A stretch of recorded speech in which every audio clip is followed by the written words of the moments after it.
परमार वंश क्षेत्र मालवा राजधानी उज्जैन धार उत्पत्ति नवसांग चरित पद्मगुप्त ऋषि वशिष्ठ कामधेनु गाय नंदिनी आबू पर्वत तपस्या विश्वामित्र गाय ले गए अपनी तपस्या से युद्ध जन्म दिया जिसने गाय को वापस लाया उन्हें परमार नाम दिया।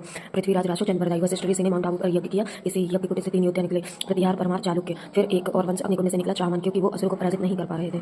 फिर ये तीनों संघर्ष इधर राष्ट्रकूट मालवा में गुर्जर प्रतिहार उधर पाल राष्ट्रकूट गोविंद थर्ड और गुर्जर प्रतिहार नांगभट्ट द्वितीय कन्नौज पर अधिकार के लिए त्रिपक्षीय संघर्ष। राष्ट्रकूट राजा ने गुर्जर प्रतिहार राजा नांगभट्ट सेकंड को हराया उनसे मालवा छीन लिया और वहां गोविंद थर्ड ने अपना अधिकारी कृष्ण उपेंद्र राज को मालवा में नियुक्त कर दिया।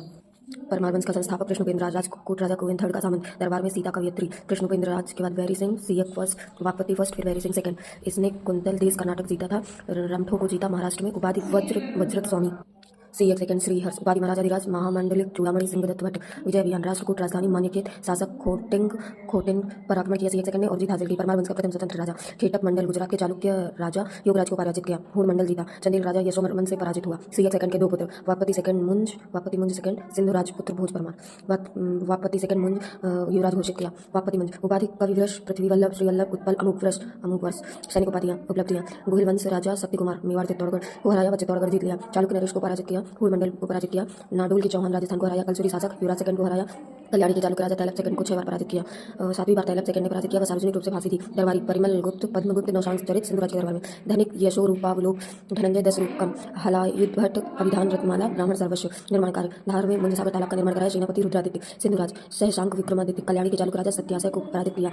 इसने हूणों को निर्णायक रूप से पराजित किया। बस्तर नागवंश के राजा संकपाल ने अपनी कन्या शशि प्रभा का विवाह सिंधुराज से किया। इन्हीं से राजा भोज का जन्म हुआ। परिमल गुप्त पद्मगुप्त नवसांग चरित की रचना की। भोज परमार 1000 सी से 1055 सी विद्याधर चंदेल कच्छप घात कीर्तिराज दुकुंड कच्छप घात अर्जुन प्लस अभिमन्यु तुर्क महमूद गजनवी का आक्रमण चोल राजेंद्र चोल कलचुरी गांगेयदेव राजा भूत के समकालीन शासक। भोज परमार सैनिक अभियान दरबारी निर्माण कार्य रचनाएं सैनिक अभियान आदिनगर उड़ीसा के राजा इंद्ररथ को पराजित किया। लाड नरेश कीर्तिराज को पराजित किया। कोकट के राजा केशीदेव शिलाहार को पराजित किया। शाकंभरी प्लस नाडोल के चौहानों को पराजित किया। सेनापति शार मारा गया। कलचुरी राजा गांगेयदेव को हराया। विद्याधर चंदेल से पराजित हो गया। कलचुरी राजा लक्ष्मीकांत प्लस गुजरात सोलंकी चालुक्य राजा भीमफस्ट ने मिलकर राजा भोज पर आक्रमण किया और धार नगरी को नष्ट कर दिया। भोज परमार प्लस गांगेयदेव प्लस राजेंद्र चोल ने चालुक्य राजा जयसिंह पर आक्रमण किया लेकिन जयसिंह ने इन्हें हरा दिया। भूत परमार के दरबारी प्रशासनिक अधिकारी रोहक प्रधानमंत्री 3 सेनापति कुलचंद राय सार सूर्यादित्य विद्वान 500 विद्वान थे। मूर्धन्य कवि कालिदास परमार कालीन कालिदास पद्मगुप्त परिमल गुप्त कवि चितय उपाधि राजा भोज ने महाकवि चक्रवर्तेन विदिशा भास्कर भट्ट धनपाल दामोदर मिश्र धनपाल ने जैन धर्म स्वीकार किया। पुस्तक तिलक मंजरी निर्माण कार्य भोपाल में भोजताल रायसेन में भोजपुर बसाया। वहां भोजेश्वर शिव मंदिर विश्व का सबसे बड़ा शिवलिंग बनवाया। मध्य प्रदेश का सोमनाथ कहते हैं बेतवा नदी के किनारे है। ये निर्माणाधीन था। धार में सरस्वती मंदिर का निर्माण करवाया व वाग देवी की मूर्ति की स्थापना करवाई। सरस्वती मंदिर को ही भोजशाला कहते हैं। चित्तौड़गढ़ में त्रिभुवन नारायण मंदिर बनवाया। उज्जैन से धार नगरी को अपनी राजधानी बनाया। रचनाएं सरस्वती कंठाभरण व्याकरण सम्रांगण सूत्रधार शिल्प शास्त्र आयुर्वेद सर्वस्व चंपू रामायण साहित्य भोज चंपू श्रृंगार मंजरी साहित्य श्रृंगार प्रकाश गीता प्रकाश विद्या विनोद साहित्य संजीवनी इतिहास न्यायवर्तिका तत्व प्रकाश दर्शन सिद्धांत संग्रह दर्शन राजा मार्तंड दर्शन युक्ति कल्पतरु शब्दानुशासन भोज प्रबंध चारु चर्चा राज्य मृगांक पातंजल योग। जयसिंह भोज परमार का पुत्र उदयादित्य जयसिंह का पुत्र नीचोगरी की गुफा का संवर्धन कराया गुप्त काल की। बाद में यह उदयगिरी की गुफा कहलाई। विदिशा में नीलकंठेश्वर मंदिर बनवाया। इनकी पत्नी शालमाली ने भोपाल में सभा मंडल मंदिर बनवाया। भोपाल की पहली बेगम कुरैशिया बेगम गौहर बेगम ने इस सभा मंडल को तुबा का जामा मस्जिद बनवाया। हयात कुदसी पुस्तक में जानकारी भोपाल की अंतिम बेगम सुल्तान जहां बेगम की पुस्तक उदयगिरी गुफा की खोज 1873 में अलेक्जेंडर कनियम ने की थी। देवपाल दिल्ली सल्तनत का सुल्तान इल्तुतमिश ने उज्जैन पर आक्रमण किया और लूटा। इसी के समय जैतुगी बलबन ने उज्जैन पर आक्रमण किया व लूटा। महलक देव दिल्ली सुल्तान अलाउद्दीन खिलजी 1305 ईस्वी में मुल्तान गवर्नर आइन उल मुल्क को मालवा पर आक्रमण के लिए भेजा। महलक देव को पराजित किया मारा गया व मालवा दिल्ली सल्तनत में मिला लिया। तोमर वंश साहित्य के स्रोत गोपांचल आख्यान खड़गराय तारीखी ग्वालियरी जलाल हिसारी उल्लाते ग्वालियरी सैयद फजल अली नगनैनी वृंदावन दाल वर्मा छिताई चरित नारायण दास। पुरातात्विक स्रोत गंगूला ताल अभिलेख मरीमाता अभिलेख रोहतास गढ़ अभिलेख मुरैना पूरसा तहसील एसाह गांव तोमर का नेटिव प्लेस। संस्थापक वीर सिंह देव खड़गराय सोमवंश से उत्पन्न मानते हैं। महाभारत कालीन राजा परीक्षित के वंशज रोहिताशोगढ़ अभिलेख पांडुवंशी वीर सिंह देव तुर्कों से ग्वालियर का किला मुक्त कराया। कालांतर में फिरोज शाह तुगलक की अधीनता स्वीकार कर ली। नसीरुद्दीन महमूद तुगलक को पराजित किया। रचना दुर्गा भक्ति तरंगिणी वीर सिंहावलोक दरबारी लक्ष्मीधर सारंगधर धीमान सारंग कृष्ण दामोदर भट्ट संगीत दर्पण उदाहरण देव गंगूला ताल अभिलेख में उदाहरण देव को पृथ्वी को आराधक सपों से सुरक्षित करने वाला कहा गया। इसने वीर सिंह देव को ग्वालियर का किला जीतने में सहायता की। इसके दरबारी वेनसूरी गयाधर द्वारा गंगूला ताल अभिलेख की रचना की। वीरम देव उपाधि तेजा रत्नम महाराजाधिराज वीरमेंद्र उदाहरण देव का पुत्र। तारीख मुबारक शाही के अनुसार सैयद शासक किजर खां ने वीरम देव पर आक्रमण किया जो असफल रहा। लेखक अहमद सरहिंदी मांडू शासक भूषण शाह गौरी के आक्रमण को विफल किया किंतु स्वयं भी वीरगति को प्राप्त किया। प्रमुख विद्वान नयचंद्र सूरी हमीर महाकाव्य रंभा मंजरी यशोधर चरित पद्मनाभ अमृतचंद्र तत्वदीप का। गणपति देव रोहिताशगढ़ शिलालेख से जानकारी प्राप्त होती है। डूंगरेंद्र सिंह होशंग शाहगौरी पर आक्रमण कर पराजित किया। सैयद शासक मुबारक शाह ने डूंगरेंद्र सिंह पर आक्रमण किया। यह आक्रमण भी असफल रहा। कालांतर में दोनों की मध्य संधि हो गई। कश्मीर के शासक जैनुलाब्दीन के साथ मित्रवत संबंध थे। डूंगरेंद्र सिंह ने कश्मीर शासक जैनुलाब्दीन को संगीत शिरोमणि संगीत चूड़ामणि नामक 2 संगीत ग्रंथ भेंट किए। ग्वालियर दुर्ग की चट्टाने काटकर गुफा मंदिर एवं जैन मूर्तियों का निर्माण करवाया। कीर्ति सिंह के समय बहलोल लोधी एवं जौनपुर के सरकी शासक हुसैन शाह सरकी ने ग्वालियर पर आक्रमण किया। दोनों आक्रमण असफल रहे। हुसैन शाह सरकी से युद्ध करते हुए कीर्ति सिंह के पुत्र बादल सिंह की मृत्यु हो गई थी जिनके सम्मान में कीर्ति सिंह ने ग्वालियर में बादलगढ़ दरवाजे पौर का निर्माण कराया। कल्याणमल इन्होंने सुलेम चरित अवगुणों की प्रशंसा करता है एवं अनरंग की रचना की। कल्याणमल के दरबारी नारायण दास ने छिताई चरित की रचना की। मान सिंह तोमर लोधी शासक बैलू लोधी सिकंदर लोधी मराई लोधी को आक्रमण विफल किया। विवाह निन्नी मृग नैनी के साथ। रचनाएं मान कौतूहल संगीत दरबारी संगीतकार हरिदास तानसेन बैजू बावरा गुजरी हाड़ी राग बख्शू रागे हिंदी निर्माणकार गुजरी महल मानसिंह मंदिर आदि। विक्रमादित्य इब्राहिम लोधी ने आक्रमण कर विक्रमादित्य को पराजित किया व इन्होंने अधीनता स्वीकार की। 1526 में पानीपत के प्रथम युद्ध में वीर गति को प्राप्त हुए। विक्रमादित्य से कोहिनूर हीरा बाबर ने प्राप्त किया व बाबर ने अपने पुत्र हुमायूं को कोहिनूर हीरा दिया। ग्वालियर मुगलों के पास आ गया। बाद में विक्रमादित्य के पुत्र राम सिंह ने बहुत प्रयास किया मुगलों से ग्वालियर का किला जीतने का, किंतु वह असफल रहा। बाद में राम सिंह निवार चले गए, जहां राणा उदय सिंह ने राम सिंह को अपना सामंत बना लिया। पूर्व मध्यकालीन इतिहास। सामंतवाद ऐसा व्यक्ति जो किसी राजा द्वारा किसी क्षेत्र विशेष का आर्थिक और राजनीतिक अधिकार दिए गए हैं, इसे सामंतवाद कहते हैं। वो व्यक्ति को सामंत कहते हैं। सामंतवाद की विशेषताएं। सामंती व्यवस्था एक प्रमुख अभिलक्षण था राजनीतिक विखंडीकरण, दूसरे शब्दों में लंबवत विभाजन, संप्रभुता का विभाजन तथा अधीनस्थ शासकों की उपस्थिति। सामंत अपने क्षेत्र में कृषकों से कर वसूला करते थे। अपने क्षेत्र के सारे प्रशासनिक न्यायिक एवं सैनिक अधिकार सामंतों के पास होते थे। सामंत भूखंड के बदले में राजा की अधीनता स्वीकार करते थे तथा बदले में राजा को कर उपहार आदि देते थे। राजा की इच्छा पर सामंतों को अपनी पुत्री का विवाह उससे करना तथा युद्ध के अवसर पर राजा को सैनिक सहायता भी प्रदान करते थे। सामंतवाद के कारण भू अनुदान पद्धति। भू अनुदान पद्धति सातवाहन शासकों द्वारा ब्राह्मणों को भूमि अनुदान देकर प्रारंभ की गई थी। आगे यह अनुदान ब्राह्मणों के साथ साथ प्रशासनिक और सैन्य अधिकारियों को भी दिया जाने लगा, जिससे संबंधित क्षेत्र के प्रशासनिक न्यायिक एवं मौद्रिक अधिकार शामिल होते थे। विदेशी आक्रमण गुप्त काल के उत्तरार्ध में निरंतर हुए भूमि आक्रमण ने केंद्रीय सत्ता कमजोर पड़ गई। अब स्थानीय सुरक्षा का भार उन क्षेत्रों में नियुक्त सामंतों पर पड़ा। इस प्रकार स्थानीय सामंत शक्तिशाली एवं पूर्ण रूप से अपने क्षेत्र में निरंकुश हो गए। धर्म विजय की अवधारणा। प्राचीन भारत में धर्म विजय की अवधारणा के अंतर्गत शासकों की विजय का उद्देश्य ही हो गया था। अधिक से अधिक अधीन शासक तैयार कर उनसे कर उपहार आदि प्राप्त करे। उदाहरण के लिए पृथ्वीराज चौहान, कलचुरी कर्ण तथा चालुक्य कुमार पाल ने क्रमशः 150, 136 तथा 72 सामंत थे। समुद्रगुप्त की दक्षिण नीति। समुद्रगुप्त ने दक्षिण विजय हेतु ग्रहण मोक्ष अनुग्रह की नीति का प्रयोग किया, जिसका उद्देश्य भू क्षेत्र अधिकार नहीं बल्कि कर या उपहार प्राप्त करना था। इस प्रकार भविष्य के शासकों ने भी इस प्रकार की नीति का पालन किया तथा सामंती प्रक्रिया को बल मिला। तात्कालिक आर्थिक कारण। निरंतर बाह्य आक्रमण के चलते वाणिज्य व्यापार का पतन हो गया। परिणामस्वरूप बहुसंख्यक जनता बड़े भूमि धारक की तरफ उन्मुख हुए तथा भूस्वामी के अधिकारों में वृद्धि हुई। सामंतवाद के प्रभाव। सकारात्मक प्रभाव। प्रशासन एवं न्याय प्रणाली में सुधार। सामंती तत्वों के चलते बड़े बड़े साम्राज्य छोटे छोटे भूमि क्षेत्रों में विभक्त कर वहां का प्रशासन एवं न्याय प्रणाली की जिम्मेदारी सामंतों को सौंप दी गई, जिससे इन छोटे छोटे भूमि क्षेत्रों में प्रशासन एवं न्याय प्रणाली व्यवस्थित रूप से स्थापित हो गई। सीमावर्ती भूमि की सुरक्षा। अब राजा अपनी सीमाओं की सुरक्षा सामंतों को सौंप देता था। सामंत न सिर्फ क्षेत्रों की सुरक्षा करता था बल्कि युद्ध आदि के अवसर पर राजा को क्षेत्रीय सेना उपलब्ध कराता था। कृषि क्षेत्र में विकास। राजा अपने सामंतों को आबाद भूमि के साथ साथ गैर आबाद भूमि भी दान में देता था। अब यह सामंत की जिम्मेदारी होती थी। कृषि भूमि को कृषि योग्य भूमि में परिवर्तित करते थे। परिणामस्वरूप कृषि योग्य भूमि का विस्तार हुआ। सांस्कृतिक प्रभाव। सामंती चेतना की अभिव्यक्ति समकालीन कला तथा धर्म के क्षेत्र में भी देखी जा सकती थी। अब मंदिरों में मुख्य देवता के साथ साथ गौड़ देवताओं का भी निर्माण होने लगा। भक्ति तथा भक्ति की अवधारणा धर्म में सामंती प्रथा का ही प्रभाव है। साथ ही क्षेत्रीय सामंतों ने क्षेत्रीय कला को संरक्षण दिया। नकारात्मक प्रभाव। इस काल में राजा एवं सामान्य किसानों के बीच मध्यस्थों की एक श्रृंखला कायम हो गई, जिसके परिणामस्वरूप जहां राजकीय आय में कमी आई वहां किसानों का शोषण हुआ। आंतरिक व्यापार का सामंतीकरण हुआ। परिणामस्वरूप व्यापार वाणिज्य में गिरावट आई। सामंत ने राजा तथा प्रजा के मध्य मध्यस्थता की भूमिका निभाई। परिणामस्वरूप प्रजा राजा से दूर हो गई। अब प्रजा की निष्ठा राजा के प्रति न होकर क्षेत्रीय सामंतों के प्रति हो गई। परिणामस्वरूप सामंत शक्तिशाली हो गए। शक्तिशाली सामंत केंद्र की सत्ता कमजोर होने पर खुद को स्वतंत्र कर लिया करते थे। उपरोक्त तथ्यों के आधार पर कहा जा सकता है कि सामंतवाद की भारत भूमि पर नकारात्मक प्रभाव पड़ा। परिणामस्वरूप भारत में राष्ट्रीयता की भावना कमजोर हुई, जिसका फायदा उठाकर अरबों तथा तुर्कों ने भारत को विजय किया। पल्लव वंश 245 BCE से 897 CE। मूल क्षेत्र टोडमंडलम दक्षिणांत प्रदेश और उत्तरी तमिलनाडु। पल्लव अवलेखों में इन्हें भरतद्वाज गोत्रीय कहा गया। सातवाहनों के सामंत थे। राजधानी कांची। वातापी के चालुक्य समकालीन। अश्वत्थामा का वंशज बोलते हैं खुद को। तालगुंड अभिलेख कर्नाटक में कदम्ब राजा शांतिवर्मन ने खुद को ब्राह्मण व पल्लवों को क्षत्रिय कहा। श्री स्कंदवर्मन पहला ऐतिहासिक शासक पल्लव वंश का। विष्णुगुप्त समुद्रगुप्त समुद्रगुप्त के दक्षिणापथ अभियान के समय। सिंह विष्णु वास्तविक संस्थापक। उपाधि अवनी सिंह। मामल्लपुरम का आदिवराह गुहा मंदिर का निर्माण कराया। दरबारी किरातार्जुनीयम भारवी। महेंद्रवर्मन फर्स्ट। उपाधि विचित्राचित मत्तविलास। गुणभर शत्रुमल्ल। पुस्तक मत्तविलास प्रहसन कपालिकों का मजाक उड़ाया। इस पर पुलकेशिन सेकंड ने आक्रमण कर इसे पराजित किया। मंदिर निर्माण की महेंद्रवर्मन शैली का विकास किया। इसने मत्तविलास प्रहसन नामक ग्रंथ की रचना की। भगवत जुकीयम नामक ग्रंथ। यह अपार नामक नैना संत के प्रभाव में आकर सैव बन गया। नरसिंहवर्मन प्रथम। उपाधि मामल्ल वातापी कुंड।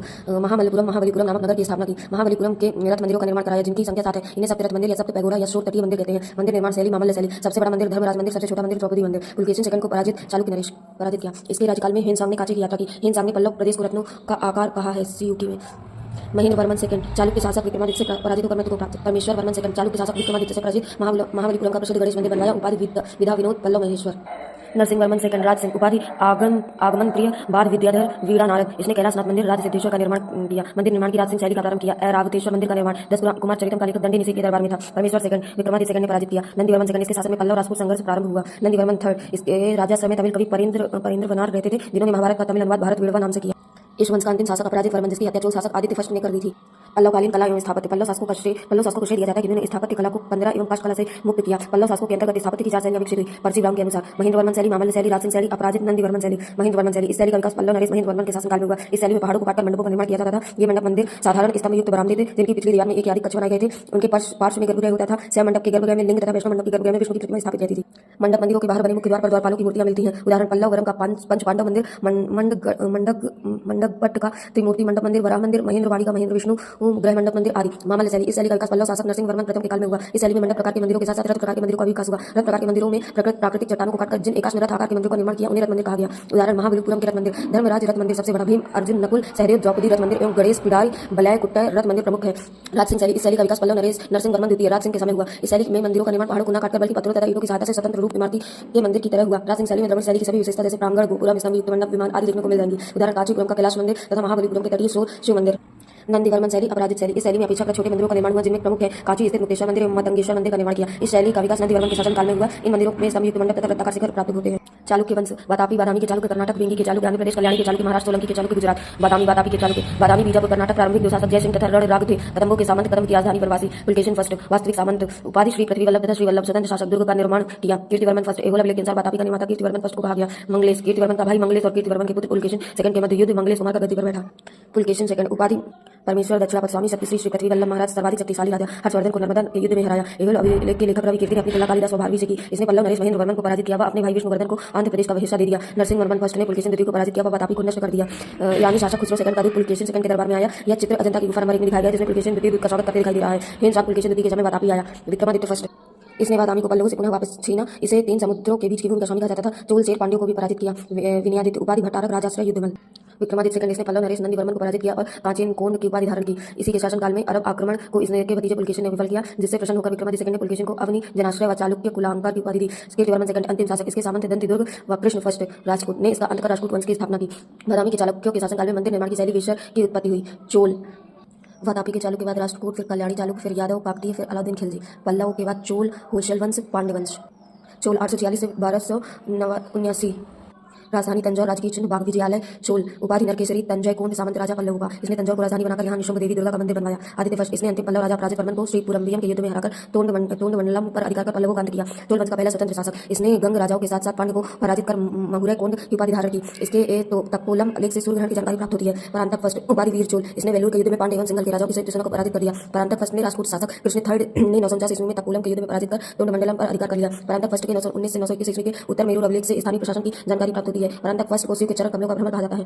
परांतक फर्स्ट ने चोल साम्राज्य का भूमि सर्वेक्षण कराया। परांतक सेकंड उपाधि सुंदर चोल, इसने सर्वप्रथम राजपूतों से तोंडमंडलम वापस जीता। इसने पांड्य राजा वीर पांड्य को पराजित कर मदुरै कुंड की उपाधि धारण की। इसी के पुत्र आदित्य करिकालन की हत्या उत्तम चोल द्वारा कर दी गई। दूसरा पुत्र अरमोली वर्मन राजराज फर्स्ट। उत्तम चोल मधुरांतक चोलों में सर्वप्रथम सोने के सिक्के चलाने वाला शासक। इसका समझौता परांतक सेकंड के दूसरे बेटे राजराज अरमोली वर्मन के साथ हुआ, ताकि चोल साम्राज्य के युद्ध से बच सके। राजराज फर्स्ट अरमोली वर्मन, इसने अपने पितामह की तरह लौह एवं रक्त की नीति अपनाई। विजयचेर शासक भास्कर वर्मन पराजित, पांड्य शासक अरम भुजंग पराजित, श्रीलंका शासक महेंद्र पंचम पराजित। इसने श्रीलंका पर आक्रमण कर उत्तरी श्रीलंका को विजित किया तथा श्रीलंका की राजधानी अनुराधापुर को नष्ट कर दिया तथा उत्तरी श्रीलंका का नाम मामुंडी चोल मंडलम रखा। उपाधि शिवपाल शेखर, रविकुल माणिक्य, हुमांडी चोलदेव, चोल मार्तंड। इसने तंजौर में बृहदेश्वर मंदिर, राजराजेश्वर मंदिर का निर्माण करवाया। इसने अपना एक दूत मंडल चीन भेजा था। राजेंद्र फर्स्ट इसने श्रीलंका पर आक्रमण कर वहां के राजा महेंद्र पंचम को पराजित कर संपूर्ण श्रीलंका को विजित किया। इसने गंगो चेरो पांड्य तथा शैलेंद्र शासक विजयोत्तुंग वर्मन को पराजित किया। राजेंद्र चोल ने बंगाल के शासक महिपाल को हराकर गंगई कोंड चोल की उपाधि धारण की। इसने गंगई चोलपुरम नामक नई राजधानी बसाई। इसने चोल गंगम नामक एक नई तालाब का निर्माण कराया। इसे पंडित चोल भी कहते हैं। इसके गुरु का नाम ईशान शिव था। इसके समय बंगाल की खाड़ी को चोलों की झील कहने लगे थे। राजाधिराज फर्स्ट चोल चालुक्य संघर्ष प्रारंभ। कलोंतुंग फर्स्ट इसने चालुक्य नरेश विक्रमादित्य फोर्थ को हराया। कुलोंतुंग सेकंड इसने चिदंबरम मंदिर में स्थित गोविंद राज की मूर्ति को समुद्र में फेंकवा दिया, जिसे बाद में प्रसिद्ध वैष्णव संत रामानुजाचार्य ने पुनः प्राण प्रतिष्ठित करवाया। राजेंद्र थर्ड अंतिम चोल शासक था। चोलकालीन प्रशासनिक व्यवस्था। चोल संस्कृति का सर्वाधिक महत्वपूर्ण पक्ष उसकी प्रशासनिक व्यवस्था है। चोल सम्राटों ने एक विशेष शासन व्यवस्था का निर्माण किया, जिसमें प्रबल केंद्रीय नियंत्रण के साथ ही साथ बहुत अधिक मात्रा में स्थानीय प्रशासन भी था, जिन्हें हम निम्नलिखित बिंदुओं के अंतर्गत देख सकते हैं। राजा की स्थिति, केंद्रीय अधिकारी, सैन्य प्रशासन, न्याय एवं दंड व्यवस्था, करारोपण, नगरीय प्रशासन, स्थानीय प्रशासन। राजा की स्थिति, सम्राट चोल शासन का स्वरूप राजतंत्रात्मक ही था, जिसके समस्त अधिकार राजा में नहीं थे, किंतु राजा की शान शौकत में पहले अधिक वृद्धि राजप्रसाद में हुई। राजा के पद का देवीकरण हो चुका था, क्योंकि चोल राजाओं की प्रतिमाओं के रूप में पूजा की जाती थी। उदाहरण तंजौर के एक मंदिर में परांतक एवं राजेंद्र चोल की प्रतिमा प्राप्त होती है। प्रशासनिक अधिकारी, चोल प्रशासन को चलाने के लिए एक सुव्यवस्थित अधिकारी तंत्र था। केंद्रीय अधिकारी 2 श्रेणियों में विभाजित थे, पैरंदनम उत्तराधिकारी, सिरंदनम निम्न श्रेणी के अधिकारी। उड़नकुट्टम नाम का अधिकारी का भी उल्लेख मिलता है, जो सदैव राजा के साथ ही रहते थे। नीलकंठ शास्त्री के अनुसार उड़नकुट्टम का कार्य राजा तथा अधिकारियों के मध्य सामंजस्य बिठाना था। अधिकारियों को वेतन के साथ भूमि खंड दिए जाते थे। ये पंचांगत थे। प्रांतीय प्रशासन, चोल साम्राज्य को प्रांतों में विभाजित किया गया था। प्रांतों को मंडलम कहा जाता था, जिसका शासन प्रायः राजकुमारी संभालता था। मंडलम के शासक के पास अपनी सेना तथा न्यायालय होते थे। प्रत्येक मंडलम में केंद्रीय अधिकारी रहता था, जिसका कार्य प्रांतीय प्रशासन में नजर रखना था। मंडलम में मंडल को वल्लाण कोट्टम में विभाजित करते तथा प्रत्येक वल्लाणु में कई नाडु जिलाते। नाडु की संस्था को नट्टार कहते, जिसका कार्य भू राजस्व वसूलना था। नाडु का विभाजन कुर्रम ग्रामों के समूह में था। सबसे छोटी प्रशासनिक संस्था नाम थी नगर प्रशासन। व्यापारिक नगरों में नगरम नामक व्यापारियों की एक सभा होती थी। व्यापारिक श्रेणियों को राज्य की ओर से मान्यता प्राप्त होती थी तथा वे श्रेणियां अपनी सुरक्षा के लिए अपनी सेना भी रखती थी। राजस्व प्रशासन, राज्य की लाकर प्रमुख साधन भू राजस्व था। भू राजस्व को कड़माई कहा जाता था। भू राजस्व कुल उत्पादन का एक तिहाई भाग थी। यह नगद या अनाज के रूप में ली जाती थी। चोल शासन भूमि कर के अतिरिक्त व्यापार करता था। निकटवर्ती क्षेत्रों में लूट कर से भी अपनी आय बढ़ाते थे। सैन्य संगठन, राजा ही सैन्य संगठन का प्रमुख था। सेना गुल्ल एवं छावलियों कड़गम में रहती थी। सेना की टुकड़ी का नेतृत्व करने वाला नायक तथा सेनाध्यक्ष महादंड नायक कहलाता था। चोलों ने जल सेना पर विशेष बल दिया था। रथ सेना का अभाव, विशाल सेना, पैदल सेना, घुड़सवार, तीरंदाज युद्ध सेना। न्याय एवं दंड व्यवस्था, स्थानीय निगम न्याय का कार्य करते थे। चोल अभिलेखों में न्याय समितियों का उल्लेख मिलता है, जिसे न्यायालय कहा गया है। न्याय का अंतिम न्यायालय राजा का न्यायालय था। दंड व्यवस्था उदार थी, जैसे जघन्य अपराधों के अतिरिक्त अन्य अपराधों में आर्थिक दंड अथवा सामाजिक अपमान करने का दंड दिया जाता था। मृत्युदंड प्रायः हाथी के पैरों के नीचे कुचलवाकर दिया जाता था। चोलों का ग्रामीण प्रशासन, सामान्य गांव, हर प्रकार की जाति, अग्रहार, ब्रह्मदेव गांव सिर्फ ब्राह्मण। सामान्य गांव में उर नामक सभा प्रशासन चलाती थी। उर का कार्य समितियों को अलुगणम गणम पूर्व की कार्य समितियों को अनुगणम गणम कहा जाता था। अग्रहार या ब्रह्मदेव गांव में सभा या महासभा नामक परिषद प्रशासन चलाती थी और इसकी कार्य समिति को वारियम कहते थे। प्रमुख वारियम टोटर वारियम, एरी वारियम, पुण्य वारियम, संवत्सर वारियम, उदासीन वारियम, कोयल वारियम। कार्य विभाग उद्यान समिति, तालाब समिति, स्वर्ण समिति, विभिन्न समितियों का नियंत्रण, देखरेख, दूसरे गांवों से संबंध, देखरेख, विदेश संबंध, मंदिरों के कार्यों की देखरेख। सदस्य उद्यान समिति में 6 सदस्य, तालाब समिति में 6 सदस्य और विभिन्न समितियों का नियंत्रण देखरेख के लिए 12 सदस्य। चुनावी प्रक्रिया प्रत्येक गांव में 30 वार्ड कुंडुम्बस प्रत्येक से एक सदस्य चुना जाता था। कुटबुलाई चुनावी प्रक्रिया अभिलेख के अनुसार वेरियम के सदस्य निर्वाचित होते थे। प्रत्येक ग्राम को आमतौर पर 30 वार्डों में विभाजित किया जाता था जिन्हें कुटुम्बस कहा जाता था और चुनावी मतपत्रों को कुडुबुलाई कहा जाता था। योग्यताएं सदस्य समानता 1 वर्ष के लिए चुना जाता था जिसकी योग्यताएं 35 से 70 वर्ष की आयु के लोग जिनके पास स्वयं की भूमि 1 एकड़ वेली या 1.5 एकड़ से ज्यादा जमीन है जो वेद या उसके भाष्य का ज्ञाता हो, जिनके पास निजी आवास हो। समिति के सदस्यों के लिए कुछ योग्यताएं भी थी। जो पिछले 3 वर्षों में किसी समिति का सदस्य रहा हो, जिसने सदस्य के रूप में आय व्यय का विवरण अपने विभाग को न दिया हो, भयंकर अपराधों में दोषी घोषित हो, वह निरोग होगा। द्रविड़ शैली दक्षिण भारत में मंदिर निर्माण की जिस शैली का शुरुआत द्रविड़ शैली कहते हैं। शैली का पल्लव काल में शुरू हुआ जो चोल काल में अपनी चरम सीमा पर पहुंच गया। विशेषता सबसे पहले मंदिर के लिए आयताकार आधार चबूतरा का निर्माण किया जाता है। आधार पर एक चौकोर कमरा होता था जिसमें मुख्य देवता की मूर्ति स्थापित की जाती थी जिसे गर्भगृह कहा जाता था। गर्भगृह के प्रवेश द्वार पर आमतौर पर भयानक द्वारपाल की मूर्ति बनाई जाती थी। गर्भगृह के शीर्ष पर एक पिरामिडनुमा संरचना बनाई जाती थी जिसे विमान कहा जाता था। गर्भगृह के सामने स्तंभित छत को मंडप कहा जाता था। पूरा मंदिर 4 दीवारी से घिरा हुआ था जिसमें प्रवेश के लिए बने दरवाजे को गोपुरम कहा जाता था। मंदिर में तालाब जलाशय का निर्माण किया गया था। विमान के शीर्ष पर अर्धचंद्राकार या मुकुटनुमा संरचना होती थी जिसे शिखर कहा जाता था। शिखर के शीर्ष पर छोटे-छोटे कलश बनाए जाते थे। राष्ट्रकूट वंश राजधानी मानकेत महाराष्ट्र मूल निवासी स्थान लातूर संस्थापक दलित दुर्गेश ने उज्जैन के प्रतिहार शासक नागभट्ट को पराजित कर उज्जैन में हिरण्यगर्भ नामक यज्ञ का आयोजन किया। कृष्ण प्रथम एलोरा में सुप्रसिद्ध कैलाशनाथ मंदिर का निर्माण करवाया। वास्तुकार कोकण उपाधि राजाधिराज परमेश्वर ध्रुव उपाधि धारावर्ष त्रिपक्षीय संघर्ष में भाग लेकर प्रतिहार नरेश वत्सराज तथा पाल नरेश धर्मपाल को पराजित किया। गोविंद थर्ड इसने त्रिपक्षीय संघर्ष में भाग लेकर चक्रा युद्ध एवं उसके संरक्षक धर्मपाल तथा प्रतिहार शासक नागभट्ट द्वितीय को हराया। इसने पल्लव पांड्य केरल एवं गंगो के संग को नष्ट किया। गोविंद तृतीय ने प्रतिहार से मालवा छीनकर अपने अधिकारी परमार वंश के उपकेंद्र राज को दे दिया। अमोघ वर्ष जैन मतंगाई इसने कवि राजमार्ग तथा प्रश्नोत्तर मालिका की रचना कन्नड़ भाषा में की। इसके दरबार में अरबी यात्री सुलेमान आया था। दरबारी विद्वान जिनसेन, आदि पुराण, जैन हरिवंश, महावीराचार्य, गणित सार संग्रह, सप्तायना, अमोघ व्रति, कृष्ण जकन, चोल शासकों द्वारा परास्त, प्रतिहारों मिहिरभूज द्वारा परास्त। इंद्र थर्ड इसने पाल शासक देवपाल को पराजित किया तथा प्रतिहार शासक महिपाल को पराजित कर कन्नौज पर अधिकार किया। इसके समय अरबी यात्री कलमसूदी भारत आया। कृष्ण थर्ड चोल शासक परांतक को पराजित किया। तकोलम के युद्ध में उपाधि कांची युमंत जयकुंड इसने गंगों की सहायता से चोलों से कांची तथा तंजावुर छीन लिया। खोटेंग इसके शासनकाल में शेख परमार ने राजपूतों की राजधानी मानखेत को पूर्णतः ध्वस्त कर दिया। कर्क भतीजा खोंटेक कल्याणी के चालुक्य नरेश तैलप सेकंड ने इसे पराजित कर कल्याणी के चालुक्य वंश की नींव डाली। अन्य तथा अरब लेखकों ने राजपूत वंश को बलहरा बलराज कहकर संबोधित किया है। गुर्जर प्रतिहार मूल निवासी स्थान हुनसांग ने गुर्जर प्रदेश को कुचेलों एवं उनकी राजधानी को पिलोमिलो कहा है। पिलोमिलो की पहचान विसेंट स्मिथ ने राजस्थान के भीन मल से की। हरिश्चंद्र प्रथम ज्ञात शासक इसकी 2 पत्नियां थी, एक क्षत्रिय जिसकी संतानों ने जोधपुर में तथा दत्ती ब्राह्मण जिसकी संतानों ने उज्जैन पर शासन किया। नागभट्ट फर्स्ट संस्थापक इसे मलेच्छों का नाशक बताया गया है। ग्वालियर अभिलेख के अनुसार इसने अरबों को सिंध से आगे नहीं बढ़ने दिया। विष्णु का होता किंतु यह राजपूत शासक दंती दुर्ग से पराजित हुआ। वत्सराज वास्तविक संस्थापक सम्राट की उपाधि धारण करने वाला प्रथम प्रतिहार शासक इसने कन्नौज के त्रिपक्षीय संघर्ष में भाग लिया तथा पाल शासक धर्मपाल को पराजित किया किंतु राजपूत नरेश ध्रुव से पराजित हुआ जिसका फायदा उठाकर पुनः धर्मपाल ने चक्रा युद्ध को गद्दी पर बैठा दिया। नागभट्ट सेकंड परम भट्टारक महाराजा रियाज धर्मेश्वर इसने पाल शासक धर्मपाल तथा कन्नौज के शासक चक्रा युद्ध को पराजित किया किंतु राजपूत शासक गोविंद थर्ड से पराजित हुआ। इसने अपनी राजधानी कन्नौज उत्तर प्रदेश को बना लिया। ग्वालियर अभिलेखों में इसे तुरुष्क किरात मत्स्यव्रात का विजेता कहा गया है। तुरुष्क यानी मुस्लिम। इसने गंगा में जल समाधि ले ली। राम भट्ट यह कमजोर शासक था। रामभद्र मिहिरभोज उपाधि आदि अरबी यात्री सुलेमान ने इसे बरुआ कहा। सुलेमान के अंदर मिहिरभोज का साम्राज्य जीवा के आकार का था। सुलेमान ने इसे अरबों का स्वाभाविक शत्रु बताया किंतु देवपाल की मृत्यु के पश्चात इसने देवपाल के उत्तराधिकारी नारायणपाल को पराजित कर पालों का बहुत बड़ा भाग छीन लिया। कालांतर में मिहिरभोज ने राजपूत शासक कृष्ण सेकंड को पराजित कर दिया। इसका ग्वालियर चतुर्भुज अभिलेख है। महेंद्रपाल उपाधि निर्भय नरेंद्र महेंद्र निर्भयराज महेंद्रपाल के गुरु राजेश्वर थे। महेंद्रपाल के गुरु राज शेखर की रचनाएं पूर्व मंत्री काममीमांसा विद्य सालभंजी का बाल रामायण भूकोश हर विलास। इसके समय कन्नौज का गौरव अपने शिखर पर था। कन्नौज की प्रशंसा राजशेखर के बाल रामायण में इस प्रकार मिलता है। उस पवित्र नगर के लोग कई कविता के समान लालित्य पूर्ण थे। वहां की स्त्रियों के वस्त्र मनमोहक थे तथा उनके गहनों केश प्रशासन और बोली की नकल अन्य प्रदेश की स्त्रियां करती थी। महिपाल इसके शासनकाल में बगदाद निवासी अल मसूदी भारत आया। अल मसूदी ने गुर्जर प्रतिहारों को अल गुर्जर एवं राजा को बौरा कहा था। इसके शासनकाल में कन्नौज पर राजपूत शासक इंद्रकती ने आक्रमण किया। राज्यपाल महमूद गजनवी के आक्रमण से भयभीत होकर गद्दी छोड़ दी जिससे क्रोधित होकर गणदेव ने इसकी हत्या करवा दी तथा त्रिलोचन पाल को शासक बनाया। यशपाल इस वंश का अंतिम शासक गुर्जर प्रतिहारों से स्वतंत्र होकर कई राजवंशों का हुए जिनमें प्रमुख है गुजरात चालुक्य जिजागुप्त चंदेल ग्वालियर कच्छवाट मध्य भारत कलचुरी मालवा परमार दक्षिण राजस्थान गुहिल साकंगरी चौहान कन्नौज गढ़वाल बंगाल एवं बिहार का पाल वंश। गोपाल लिंगौर में मत्स्य न्याय का अंत कर पाल वंश की स्थापना की। इसने ओदंतपुरी बिहार की स्थापना की। धर्मपाल उपाधियां सककर उचित कर लगाने वाला परम सौगात महाराजा धीराज परमेश्वर तथा परम भट्टारक। गुजराती कवि सोडल ने इसे अपनी पुस्तक उदय सुंदरी में उत्तरापथ स्वामी कहा। इसने कन्नौज पर आक्रमण कर इंद्र युद्ध को गद्दी से हटाकर चक्रा युद्ध को शासक बनाया। इसे गुर्जर प्रतिहार शासक वत्सराज तथा नागभट्ट सेकंड ने पराजित किया तथा यह ध्रुव से भी पराजित हुआ। इसके शासनकाल में सुलेमान आया था। उसने धर्मपाल को रूमा कहा था। इसने बिहार में प्रसिद्ध विक्रमशिला विश्वविद्यालय की स्थापना की तथा नालंदा विश्वविद्यालय के खर्चे के लिए 200 गांवों को दान में दिया था। देवपाल इसने गुर्जर नरेश मिहिरभोज को पराजित किया। सुलेमान देवपाल को राजपूतों तथा गुर्जर प्रतिहारों से शक्तिशाली मानता है। उसका एक लेख इस बात का दावा करता है कि उसने उत्पलों की प्रजाति का सफाया कर दिया, हुओं का घमंड खंडित किया और द्रविड़ तथा गुर्जर शासकों के मिथ्याभिमान को ध्वस्त कर दिया। इसने भी परम सौगात की उपाधि ली। महिपाल प्रथम द्वितीय पाल साम्राज्य का उदय। इसने पुनः पाल साम्राज्य को सुदृढ़ किया किंतु इसे चोल शासक राजेंद्र तथा कलचुरी शासक गंगेदेव ने पराजित किया। न्यायपाल कलचुरी शासक कर्ण से युद्ध। फिर इसके बाद विग्रहपाल तृतीय, रामपाल, फिर कुमारपाल, विजय सेन ने पराजित कर बंगाल से भगाया। गोविंदपाल अंतिम शासक। त्रिपक्षीय संघर्ष उद्देश्य कारण चरण प्रभाव। उद्देश्य त्रिपक्षीय संघर्ष का मुख्य उद्देश्य पाल प्रतिहार एवं राजपूत द्वारा कन्नौज पर अधिकार करना था। कारण कन्नौज का राजनीतिक महत्व। हर्ष के काल से कन्नौज उत्तर भारत में शक्ति एवं प्रतिष्ठा का वही प्रतीक बन गया था जो मौर्य तथा गुप्तों के समय पाटलिपुत्र का था। इस समय तक कन्नौज का शासक कुछ समस्त उत्तर भारत का शासक माना जाता था। कन्नौज का आर्थिक महत्व। कन्नौज विभिन्न नदियों की उपस्थिति के कारण व्यापारिक मार्गों की सुगमता थी तथा यहाँ का कृषि क्षेत्र अत्यधिक उर्वर था। कन्नौज के तात्कालिक शासकों की दुर्बलता। हर्षवर्धन की मृत्यु के पश्चात कन्नौज पर आयुध वंश के शासकों का अधिकार था जो पालों प्रतिहारों की तुलना में अत्यधिक कमजोर एवं अयोग्य थे। इनकी अयोग्यता का लाभ उठाकर प्रतिहार एवं राजपूतों ने कन्नौज पर अधिकार को लेकर त्रिपक्षीय संघर्ष प्रारंभ कर दिया। प्रतिहारों में कन्नौज की प्रति आतुरता। कन्नौज पर प्रभुत्व स्थापित करने की सर्वाधिक आतुरता प्रतिहारों में दिखती है क्योंकि इस समय राजपूतों के द्वारा जो समकालीन भारत में अजय हो गए थे। प्रतिहारों पर लगातार प्रहार किया जा रहा था। प्रतिहारों का मुख्य मकसद था राजपूतों के पड़ोस से हटाया जाए। राजपूतों के पड़ोस से हटा जाए। चरण प्रथम चरण द्विपक्षीय संघर्ष की वास्तविक पहल प्रतिहार शासक वत्सराज द्वारा कन्नौज पर हमला करने पर हुआ। कन्नौज का शासक इस समय चक्रा युद्ध था। चक्रा युद्ध की सहायता हेतु पाल शासक धर्मपाल आए, किंतु वत्सराज ने चक्रा युद्ध तथा धर्मपाल की संयुक्त सेना को पराजित कर कन्नौज पर इंदिरा युद्ध को बैठा दिया। किंतु इस समय राजपूत शासक ध्रुव ने वत्सराज तथा धर्मपाल को अलग अलग युद्ध में पराजित किया, किंतु ध्रुव को शीघ्र ही दक्षिण लौटना पड़ा। ध्रुव से पराजित वत्सराज की स्थिति कमजोर हो चुकी थी, इसलिए धर्मपाल ने चक्रा युद्ध को पुनः कन्नौज की राजगद्दी पर बैठा दिया। दूसरा चरण, द्वितीय चरण में नागभट्ट सेकंड ने कन्नौज पर आक्रमण कर धर्मपाल तथा चक्र युद्ध को पराजित किया तथा कन्नौज को अपनी राजधानी बनाया। इस चरण में राजपूतों ने भाग नहीं लिया। तीसरा चरण, धर्मपाल तथा चक्रा युद्ध ने राजपूत शासक गोविंद थर्ड को कन्नौज पर आक्रमण करने के लिए आमंत्रित किया। परिणामस्वरूप गोविंद थर्ड ने नागभट्ट सेकंड को पराजित कर कन्नौज पर अधिकार कर लिया। गोविंद थर्ड को पुनः दक्षिण में व्यस्त होना पड़ा, जिससे पुनः पाल ने कन्नौज पर कब्जा कर लिया। चतुर्थ चरण तक आते आते प्रतिहार नरेश नागभट्ट सेकंड तथा पाल शासक धर्मपाल एवं राजपूत शासक गोविंद थर्ड की मृत्यु हो चुकी थी। अब प्रतिहार शासक रामभट्ट एवं राजपूत शासक अमुक वर्ष कमजोर शासक थे, किंतु पाल शासक देवपाल शक्तिशाली था। परिणामस्वरूप देवपाल ने प्रतिहार शासक रामभट्ट को पराजित किया। किंतु शीघ्र ही रामभट्ट की मृत्यु के पश्चात प्रतिहार शासक मीरभोज गद्दी पर बैठा। प्रारंभ में देवपाल ने मीरभोज को पराजित किया, किंतु बाद में मीरभोज ने भी देवपाल को पराजित कर दिया। देवपाल की मृत्यु के पश्चात राजपूत शासक कृष्णकर्ण ने पालों के शासक नारायण पाल पर आक्रमण कर पालों को कमजोर कर दिया, जिसका फायदा मीरभोज ने उठाया। उसने पाल शासक नारायण पाल एवं राजपूत शासक कृष्णकर्ण को पराजित कर कन्नौज पर अधिकार कर लिया। अंतिम चरण, राजपूत नरेश इंद्र थर्ड ने पुनः प्रतिहार शासक महिपाल पर आक्रमण किया तथा कन्नौज को पूरी तरह लूटा, किंतु शीघ्र ही इंद्र थर्ड को पुनः दक्षिण लौटना पड़ा, जिसका फायदा उठाकर महिपाल ने पुनः कन्नौज पर नियंत्रण कर लिया। प्रभाव, राजनीतिक रूप से भारत अस्थिर हो गया, जिसने विदेशी आक्रांताओं को अपनी ओर आकर्षित किया। क्षेत्रीय शक्तियों का उदय, अर्थव्यवस्था पर नकारात्मक प्रभाव, वाणिज्य व्यापार समाप्त, क्षेत्रीय संस्कृतियों को संरक्षण, सैन्य नवाचार, स्किलों का निर्माण, घुड़सवार सेना का महत्व बढ़ा। त्रिपक्षीय संघर्ष के परिणामस्वरूप भारत की पूर्व मध्यकालीन तीन शक्तिशाली राज्यों का पतन हुआ और इस वजह से भारत में राजनीतिक अस्थिरता आई, जिसने तुर्क आक्रमणकारियों को भारत की ओर आकर्षित किया। परिणामस्वरूप महमूद गजनवी ने 1000 ईस्वी से 1027 ईस्वी तक 17 बार आक्रमण किया।